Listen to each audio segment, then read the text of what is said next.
ایران کے ساتھ مذاکرات کا دوسرا دور جمعے کو ہو سکتا ہے۔ امریکی صدر ٹرمپ کی نیو یارک پوسٹ سے گفتگو، کہا ایران کے ساتھ بات چیت کے دوسرے دور سے متعلق اچھی خبر جمعے کو آ سکتی ہے۔ آئندہ 36 سے 72 گھنٹے میں امریکہ ایران مذاکرات دوسرا دور ہو سکتا ہے۔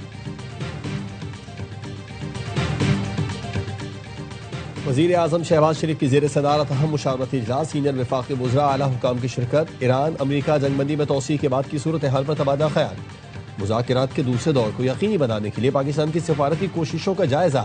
اجلاس میں امریکی صدر کی طرف سے جنگ بندی میں توسیع کے اعلان کا خیر مقدم کیا گیا۔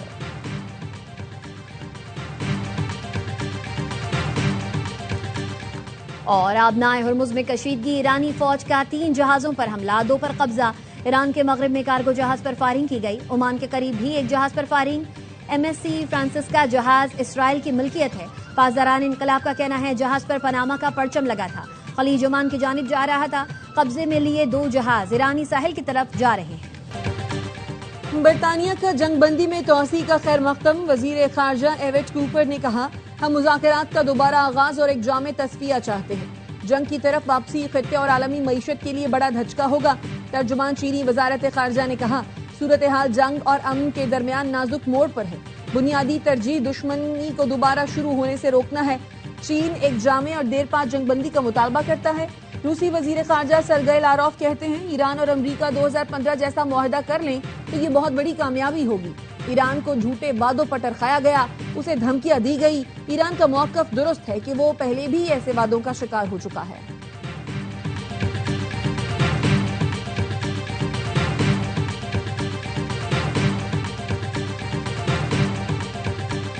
نائب وزیر اعظم اسحاق ڈار سے برطانوی ہائی کمشنر جین میریٹ کی ملاقات، علاقائی صورتحال اور باہمی دلچسپی کے امور پر تبادلہ خیال۔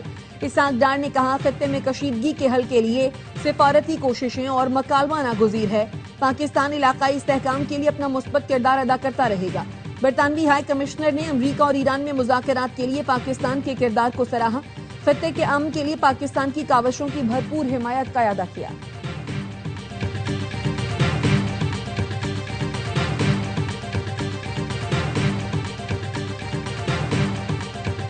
آبنائے ہرمز مشن پر 30 سے زائد ممالک کے لندن میں فوجی مذاکرات، 2 روزہ اجلاس میں نیویگیشن کے تحفظ کے لیے مشترکہ حکمت عملی تیار کی جائے گی۔ برطانوی وزیر دفاع جان ہیلی کا کہنا ہے سفارتی اتفاق کو عملی منصوبے میں بدلنا ہدف ہے، مستقل جنگ بندی کی حمایت کے لیے لائے عمل تیار کیا جا رہا ہے۔ فرانس نے نئی فوجی ڈویژن قائم کرنے کی تیاری شروع کر دی۔ غیر ملکی میڈیا کے مطابق فرانسیسی فوج ریزرو اہلکاروں پر مشتمل 3ری ڈویژن تشکیل دے گی۔ فرانس کے اہم اسٹریٹجک مقامات کے تحفظ کی ذمہ داری نئی یونٹ کو دی جائے گی۔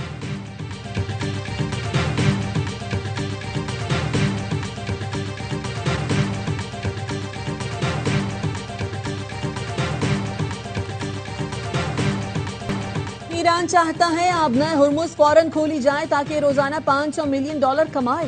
امریکی صدر ٹرمپ نے ٹروتھ سوشل پر لکھا 4 دن پہلے لوگوں نے مجھ سے رابطہ کیا اور کہا ایران فوری آبنائے ہرمز کھولنا چاہتا ہے، ہم ناکہ بندی ختم کریں گے تو ایران کے ساتھ کبھی کوئی ڈیل نہیں ہو سکے گی۔ ایران پیسے کی شدید کمی کا شکار ہے، روزانہ $500 ملین کا نقصان برداشت کر رہا ہے۔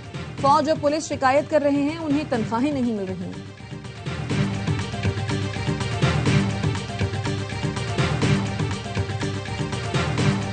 ایران کے ساتھ جنگ میں امریکہ کے میزائل ذخائر میں کمی آ گئی۔ CNN کے مطابق ماہرین اور پینٹاگون اہلکاروں کا کہنا ہے امریکی فوج نے اپنے میزائل سٹاکس کا 45% حصہ استعمال کر لیا۔ میزائل میں اضافے کے لیے معاہدے ہو چکے لیکن ڈیلیوری میں 3 سے 5 سال لگ سکتے ہیں۔ امریکہ نے مالی سال 2027 کے دفاعی بجٹ میں تقریباً 42% تک اضافے کی تجویز دے دی۔ مجوزہ دفاعی بجٹ $1.5 ٹریلین تک پہنچ سکتا ہے۔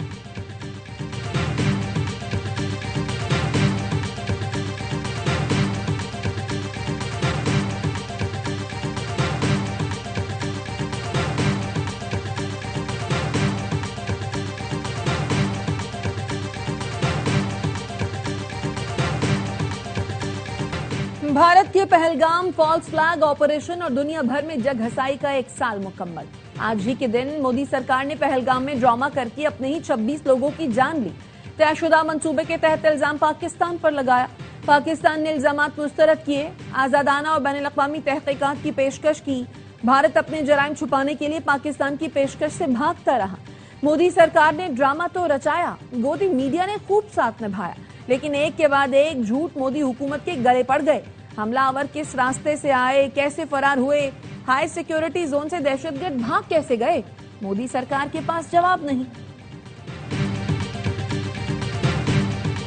وزیر اعلیٰ مریم نواز کی زیر صدارت ہنگامی اجلاس. پنجاب میں جرائم کی شرح میں اضافے کا نوٹس لے لیا. جرائم کے واقعات کی ویڈیوز شرکاء کو دکھا کر سخت برہمی کا اظہار کیا. متعلقہ پولیس افسران سے باز پرس کی. کہا جرائم کی شرح میں اچانک اضافے کا رجحان شرمناک اور فکر انگیز ہے. اتنی محنت کے بعد پنجاب کو جرائم سے پاک کیا تھا, سستی کی گنجائش نہیں ہے. پولیس کو ہر قسم کی مداخلت سے پاک کر دیا ہے, اب ڈیلیور کر کے دکھانا ہوگا. 100% میرٹ پولیسنگ کی وجہ سے اپنے پرائے سب کی ناراضگی مول لی. پچھلے دور میں سیاسی وابستگیوں سے تعیناتیاں ہوتی تھی. پولیس افسران کا فائنل انٹرویو میں خود کرتی ہوں. پولیس کو 2 سال میں 527 ارب کا ریکارڈ بجٹ دیا, جس کی ماضی میں مثال نہیں ملتی.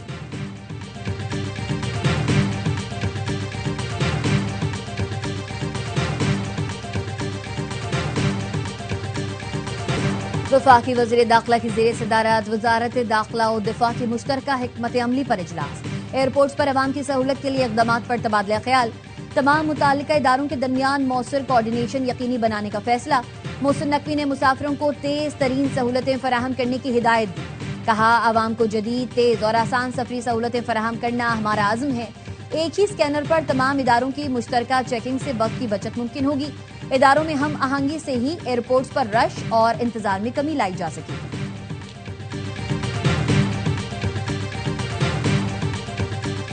کراچی سرکولر ریلوے اور سب اربن ٹرین سروس بحال کرنے پر اتفاق. وزیر اعلیٰ سندھ مراد علی شاہ اور وزیر ریلوے حنیف عباسی کی زیر صدارت اجلاس. کراچی تا روہڑی اور کراچی تا جیکب آباد نئی ٹرین سروسز شروع کرنے کا فیصلہ. مراد علی شاہ نے کہا کراچی کو فوری طور پر مؤثر اور سستی پبلک ٹرانسپورٹ کی ضرورت ہے. حنیف عباسی نے کہا مشترکہ کوششوں سے ریلوے نظام کو جدید اور قابل اعتماد بنایا جائے گا. شرجیل میمن کا کہنا تھا کہ CR بحالی کے بعد BRT بسیں فیڈر سروس کے طور پر کام کریں گی. حنیف عباسی کی ملیر ہالٹ انڈر پاس کی تعمیر کے لیے NOC فوری جاری کرنے کی ہدایت.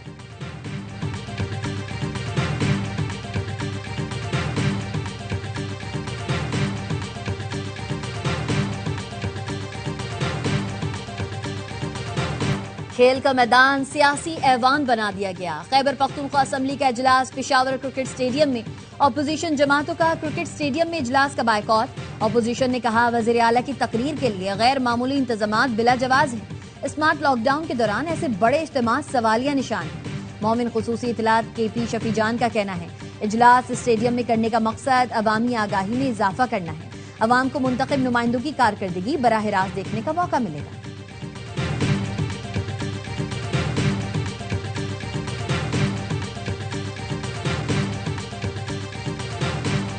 پراکسیز کی پوری کوشش ہے بلوچستان کو ہدف بنائیں, ہر شخص کو تحفظ فراہم کرنا ہمارا فرض ہے. وزیر اعلیٰ سرفراز بگٹی نے کہا صدر مملکت نے صوبائی اراکین اسمبلی سے ملاقات سے 1 روز پہلے انہیں کال کی اور بتایا تھا اراکین کی میری غیر موجودگی میں ان سے ملاقات کی خواہش ہے. صحافی نے سوال کیا اس ملاقات کے بعد سیاسی تبدیلی کی بازگشت ہے, جس پر سرفراز بگٹی نے کہا کروا لیں, شوق پورا کر لیں.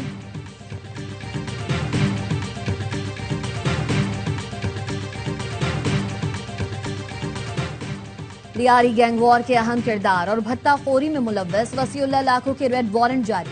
کراچی پولیس نے کئی سالوں کی محنت کے بعد ملزم کے ریڈ وارنٹ جاری کرائے.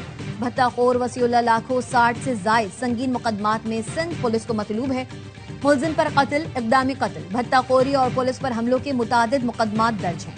حکام نے ملزم کی گرفتاری کے لیے عوام اور عالمی اداروں کو الرٹ کر دیا. ملزم کی شناخت اور گرفتاری ممکن بنانے کے لیے تصاویر بھی جاری.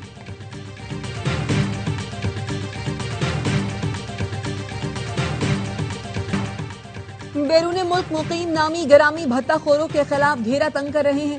بھتہ خوروں کے ریڈ وارنٹ پل گئے ہیں, جلد گرفتاریاں عمل میں لائی جائیں گی.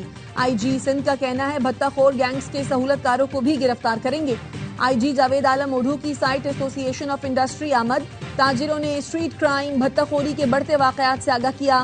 زبیر موتی والا نے کہا سائٹ ایریا میں فیکٹریوں کے باہر سے موٹر سائیکلوں کی چوری کے واقعات بڑھ رہے ہیں. سڑکیں خراب ہونے سے علاقے میں ٹریفک کا نظام درہم برہم ہو چکا.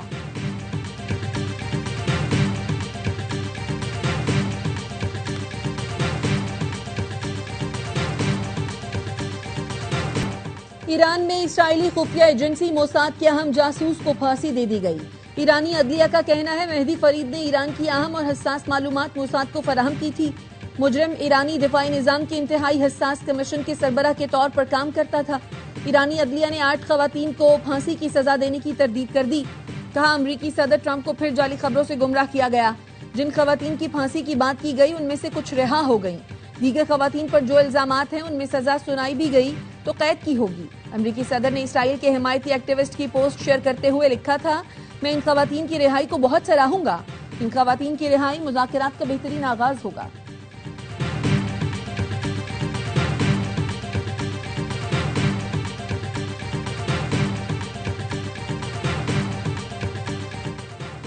کون بنے گا پہلا پاکستانی خلاباز؟ چین نے خلائی مشن کے لیے 2 پاکستانیوں کو چن لیا۔ محمد ذیشان علی اور خرم داؤد چین میں تربیت حاصل کریں گے۔ دونوں میں سے ایک خلاباز بطور پیلوڈ اسپیشلسٹ مشن کا حصہ بنے گا۔ یہ خلاباز چین کے خلائی اسٹیشن پر جانے والا پہلا غیر ملکی خلاباز ہوگا۔ پاکستانی خلاباز چین کے خلائی اسٹیشن تک جانے والے پہلے غیر ملکی ہوں گے۔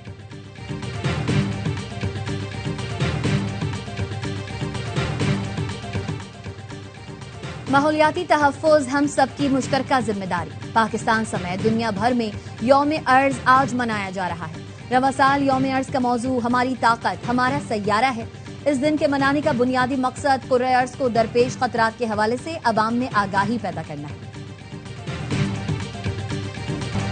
کروڑوں دلوں پر راج کرنے والے ورسٹائل فنکار معین اختر کو دنیا سے گزرے 15 برس بیت گئے۔ روزی، ہاف پلیٹ، ای ٹرین، سچ مچ اور لوز ٹاک جیسے شاہکار آج بھی یادگار ہیں۔ معین اختر کو ان کی خدمات کے اعتراف میں تمغہ حسن کارکردگی اور ستارہ امتیاز سے بھی نوازا گیا۔